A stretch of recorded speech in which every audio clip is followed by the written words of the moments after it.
പിതാവിൻ്റെയും പുത്രൻ്റെയും പരിശുദ്ധാരൂപിയുടെയും നാമത്തിൽ ആമേൻ. വീണ്ടും വചനവുമായി വരുവാൻ സാധിക്കുന്നതിന് കർത്താവിന് നന്ദി പറയുന്നു. യേശു കർത്താവെ നന്ദി, യേശു കർത്താവെ സ്തോത്രം. ഹാലെലുയ, ഹാലെലുയ, ഹാലെലുയ. ഇന്ന് നമ്മൾ വിചിന്തനം ചെയ്യുന്ന വചനഭാഗം സങ്കീർത്തനം 119. സങ്കീർത്തനം 119, 17 വാക്യം. ഞാൻ ജീവിച്ചിരിക്കാനും അങ്ങയുടെ വചനമനുസരിക്കാനും ഈ ദാസൻ്റെ മേൽ കൃപ ചൊരിയണമേ. അങ്ങയുടെ പ്രമാണങ്ങളുടെ വൈശിഷ്ട്യം ദർശിക്കാൻ എൻ്റെ കണ്ണുകൾ തുറക്കണമേ. ഞാൻ ജീവിച്ചിരിക്കാനും അങ്ങയുടെ വചനം അനുസരിക്കാനും ഈ ദാസൻ്റെ മേൽ കൃപ ചൊരിയണമേ.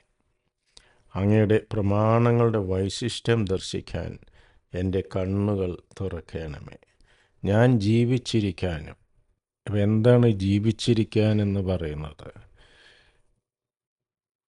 ഫുൾ ലൈഫോടുകൂടെ ജീവിക്കാൻ, ചൈതന്യത്തോടുകൂടെ ജീവിക്കാൻ, മരിച്ചവരായി ജീവിക്കാതിരിക്കാൻ. അപ്പോൾ നമ്മൾ നമ്മുടെ ചുറ്റുപാടും ചിലപ്പോൾ നമ്മൾ തന്നെയും കണ്ണോടിക്കുമ്പോൾ, നമ്മൾ കർത്താവിൽ നിന്ന് അകന്നിരിക്കുമ്പോൾ, കർത്താവിൻ്റെ വചനങ്ങളിൽ നിന്നൊക്കെ അകന്ന് അതിനെതിരൊക്കെയായി നമ്മൾ വർത്തിക്കുമ്പോൾ നമ്മൾ മൃതരാണ്. കർത്താവിൻ്റെ ചൈതന്യം നമുക്ക് നഷ്ടപ്പെടുന്നു. ജീവിതം ഭാരമേറിയതായി പോകുന്നു. അപ്പോൾ നമ്മൾ ജീവിച്ചിരിക്കുകയാണ്. ഫിസിക്കലി നമ്മൾ ജീവിച്ചിരിക്കുന്നു, പക്ഷേ സ്പിരിച്വലി വി ആർ ഡെഡ്. കർത്താവിൻ്റെ വചനങ്ങളിൽ നിന്ന് അകന്നു പോകുമ്പോൾ ഈ ആത്മീയമായിട്ടുള്ള ഒരു ലൈഫ് നമ്മളിൽ നഷ്ടപ്പെടുന്നു.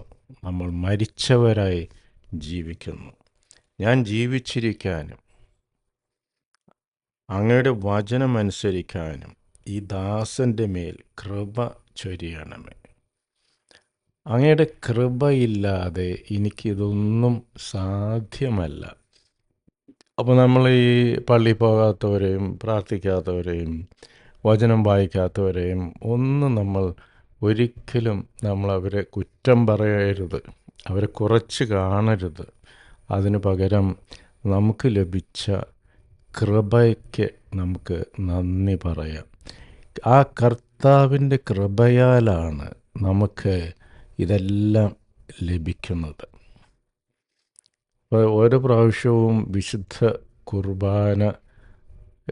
കുർബാനയിലൊക്കെ പങ്കെടുക്കുമ്പോൾ കർത്താവെ ഇന്നിവിടെ വരുവാൻ, ഇന്നിവിടെ എത്തിപ്പെടുവാൻ സാധിപ്പിക്കുന്ന അങ്ങയുടെ കൃപയ്ക്ക് നന്ദി പറയുന്നു.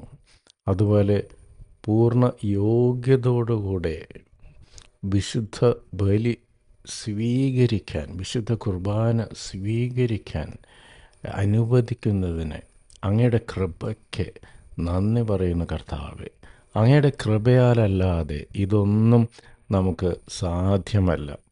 വചനം വായിക്കാനും വചനത്തിൻ്റെ അന്തസത്ത മനസ്സിലാക്കാനും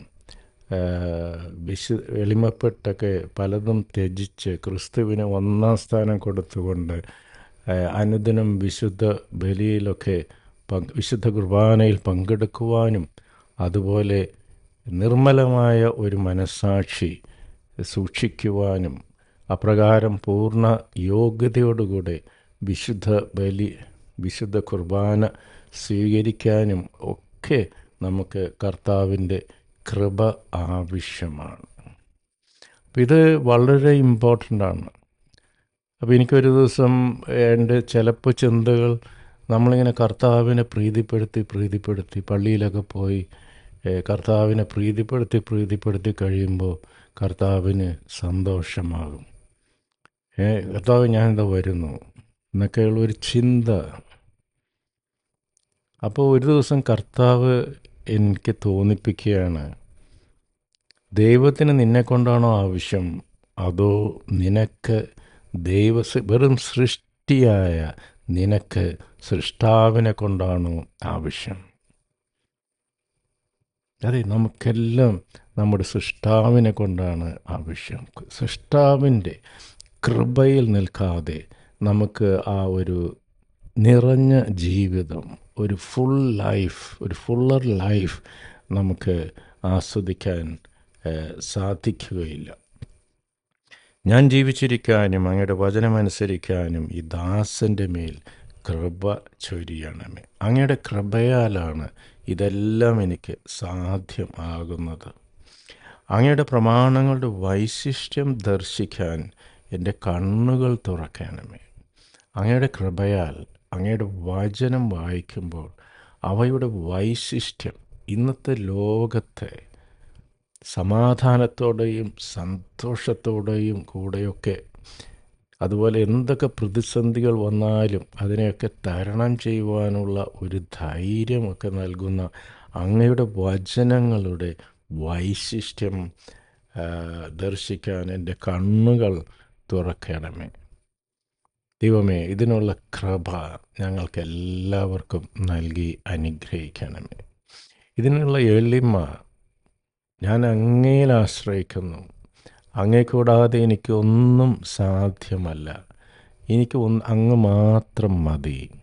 എൻ്റെ ജീവിതത്തിൻ്റെ നാഥനായി ഞാൻ അങ്ങയെ സ്വീകരിക്കുന്നു. ദൈവത്തിന് ഞാൻ ഒന്നാം സ്ഥാനം കൊടുക്കുന്നു. അങ്ങില്ലെങ്കിൽ ഞാനില്ല. ഞാൻ മരിച്ചു പോകും. ആത്മീയമായി ഞാൻ മരിച്ചു പോകും. കർത്താവെ, അങ്ങയിൽ നിന്ന് അകലാൻ എന്നെ അനുവദിക്കരുതേ എന്ന ഒരു മനസ്ഥിതിയോടുകൂടെ യഥാർത്ഥ ക്രിസ്തു ശിഷ്യന്മാരായി ജീവിക്കുവാൻ വേണ്ട കൃപ സർവേശ്വരൻ നമുക്കെല്ലാവർക്കും നൽകി അനുഗ്രഹിക്കട്ടെ. ആമേൻ. ഞാൻ ജീവിച്ചിരിക്കാനും അങ്ങയുടെ വചനമനുസരിക്കാനും ഈ ദാസൻ്റെ മേൽ കൃപ ചൊരിയണമേ. ആമേൻ. God bless. നിങ്ങളും എനിക്ക് വേണ്ടി പ്രത്യേകം പ്രാർത്ഥിക്കുമല്ലോ.